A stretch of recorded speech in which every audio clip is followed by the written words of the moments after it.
अर्जुनला ओवाळताना सायलीला आठवलाय तिचा भूतकाळ। श्री स्वामी समर्थ प्रेक्षकांनो, आज अर्जुनचा वाढदिवस असतो आणि घरातल्या सगळ्यांनी अर्जुनला बर्थडे सरप्राईज दिलेलं असतं। केक आणलेला असतो व सगळी सजावट केलेली असते। अर्जुन सायली खाली येताच सगळेजण आता अर्जुनला एकत्र हॅपी बर्थडे असं विश करतात। आता सायली अर्जुनचं औक्षण करायला घेते तेव्हा ओवाळताना तिला तिचा भूतकाळ आठवतो, जेव्हा तिने लहान असताना अर्जुनच्या वाढदिवसाला अर्जुनला ओवाळलेलं असतं।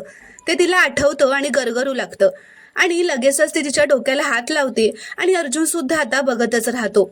इथे दुसरीकडे प्रिया महिपतच्या बंगल्याबाहेर गाडी घेऊन येते आणि बघते तर त्याच्या बंगल्याबाहेर पोलिसांचा पहारा असतो आणि तेवढ्यातच साक्षी सुद्धा तिथे येते।